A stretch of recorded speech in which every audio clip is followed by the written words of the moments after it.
ರಾಜ್ಯದಲ್ಲಿ ಇಂದಿನಿಂದ ಪದವಿ ಮತ್ತು ಸ್ನಾತಕೋತ್ತರ ಕಾಲೇಜು ಆರಂಭಗೊಂಡಿದ್ದು ಸರ್ಕಾರದ ನಿಯಮದ ಪ್ರಕಾರ ಕಾಲೇಜು ಆರಂಭಗೊಂಡಿದೆ. ಮಂಗಳೂರಿನಲ್ಲೂ ಕಾಲೇಜು ಆರಂಭಗೊಂಡಿದ್ದು ಮೊದಲ ದಿನವಾದ ಕಾರಣ ವಿದ್ಯಾರ್ಥಿಗಳ ಸಂಖ್ಯೆ ವಿರಳಾಯಿತು.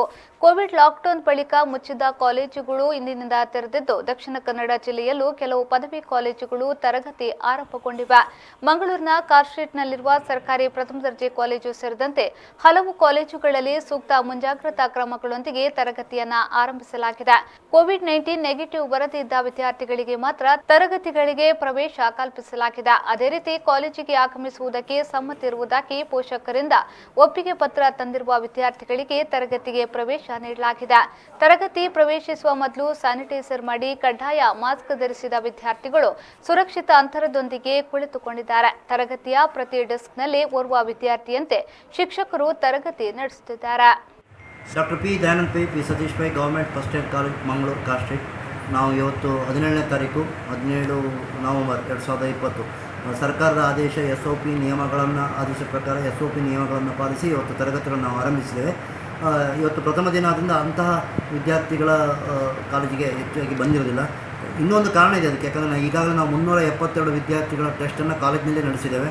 ಆಮೇಲೆ ಇನ್ನು ಕೆಲವು ವಿದ್ಯಾರ್ಥಿಗಳು ಹತ್ತಿರದ ಪ್ರೈಮರಿ ಹೆಲ್ತ್ ಸೆಂಟರ್ನಲ್ಲೇ ಟೆಸ್ಟನ್ನು ಮಾಡಿಸಿ ವರದಿಗಾಗಿ ಕಾಯ್ತಿದ್ದಾರೆ. ವರದಿ ಇನ್ನೂ ಬಂದಿಲ್ಲ. ಯಾರಿಗೆಲ್ಲ ವರದಿ ಬಂದಿದೆ, ಪಾಸಿಟಿವ್ ಯಾರಿಗೆ ಬಂದಿಲ್ಲ ಅನ್ನೋದನ್ನು ಖಾತ್ರಿಪಡಿಸ್ಕೊಂಡು ಇವತ್ತು ನಾವು ವಿದ್ಯಾರ್ಥಿಗಳ ತರಗತಿಗಳಿಗೆ ಬಿಡ್ತಾ ಇದ್ದೇವೆ. ಆಮೇಲೆ ಈಗಾಗಲೇ ನಾವು ಸುಮಾರು 72 ಮಂದಿ ಬೋಧಕೇತರ ಮತ್ತು ಸಿಬ್ಬಂದಿಗಳಿಗೆ, ಜೊತೆಗೆ ಕ್ಯಾಂಪಸ್ನಲ್ಲಿ ಕೆಲಸ ಮಾಡ್ತಿರ್ತಕ್ಕಂತಹ ಕಟ್ಟಡ ಕಾರ್ಮಿಕರಿಗೂ ಕೂಡ ನಾವು ಈಗಾಗಲೇ ಟೆಸ್ಟನ್ನು ಮಾಡಿಸಿದ್ದೇವೆ. ಸದ್ಯಕ್ಕೆ ಯಾರ್ದು ಪಾಸಿಟಿವ್ ವರದಿ ಬಂದಿಲ್ಲ. ದೇವರದಿಂದ ಯಾರ್ದು ಬರಲಿಕ್ಕಿಲ್ಲ ಅಂತ ಕಾಣ್ತಾರೆ. ಇನ್ನು ಈ ಕಾಲೇಜಿನಲ್ಲಿ ಸುಮಾರು 3ನೇ 1 ಭಾಗ ಅಂತ ಸುಮಾರು 800 first year second year third year ಸೇರಿ 800ಕ್ಕೂ ಮಿಕ್ಕಿ ವಿದ್ಯಾರ್ಥಿಗಳು ಕೇರಳದಿಂದ ಬರ್ತಾರೆ. ಕೇರಳದಿಂದ ಬಸ್ ಪ್ರಾರಂಭ ಆಗಿದೆ, ಆದರೆ ಟ್ರೈನ್ ಪ್ರಾರಂಭ ಆಗಿಲ್ಲ. ನಮ್ಮಲ್ಲಿ ಎಲ್ಲ ವಿದ್ಯಾರ್ಥಿಗಳು ಟ್ರೈನಲ್ಲಿ ಬರ್ತಾರೆ. ಯಾಕಂದರೆ ಫೀಸ್ ಕಡಿಮೆ, ಟ್ರೈನ್ ಶುಲ್ಕ ಬಹಳ ಕಡಿಮೆ. ಅದು ಹುಡುಗಿಯರಿಗೆ ಫ್ರೀ ಇದೆ ಅವರಿಗೆ, ಮತ್ತು ಹುಡುಗರಿಗೂ ಕೂಡ 1/3 ಕಟ್ಟಿದ್ರಾಯ್ತು ಅಷ್ಟೇ. 3ನೇ 1 ಭಾಗದ ಇದು ಟ್ರೈನ್ ಫಾರ್ನ ಕಟ್ಟಿದ್ರಾಯ್ತು. ಬಟ್ ಈಗ ಬಸ್ ಅಂದರೆ 120 ರೂಪಾಯಿ ಆಗುತ್ತೆ. ಕಾಂಜಂಗಾಡಿಂದೆಲ್ಲ ವಿದ್ಯಾರ್ಥಿಗಳು, ಅಲ್ಲಿನ ವಿದ್ಯಾರ್ಥಿಗಳು ಕೂಡ ಈ ಕಾಲೇಜಿಗೆ ಬರ್ತಾರೆ. ಆ ಟ್ರೈನ್ ಸಾಮಾನ್ಯವಾಗಿ 8:15 ಬರ್ತಾಯಿತ್ತು. 8:15ರಿಂದ 9 ಗಂಟೆ ಒಳಗೆ. ಕಾಲೇಜು 9 ಕಾಲಿಗೆ ಸ್ಟಾರ್ಟ್ ಆಗ್ತಾಯಿತ್ತು. ಬಟ್ ಆ ಟ್ರೈನು ಸೌಲಭ್ಯ ಸ್ಟಾರ್ಟ್ ಆಗದೆ ಈ ಕೇರಳ ವಿದ್ಯಾರ್ಥಿಗಳ ಪ್ರವೇಶ ಕೂಡ ಸ್ವಲ್ಪ ಕಾಲೇಜಿಗೆ ಬರೋದಕ್ಕೆ ಸ್ವಲ್ಪ ಕಡಿಮೆ ಇದೆ. ಬಟ್ ಇನ್ನು 2 ದಿವಸದಲ್ಲಿ ಇದು ಪಿಕಪ್ ಆಗ್ತದೆ ಅಂತ ತಿಳ್ಕೊಂಡಿದ್ದೇನೆ.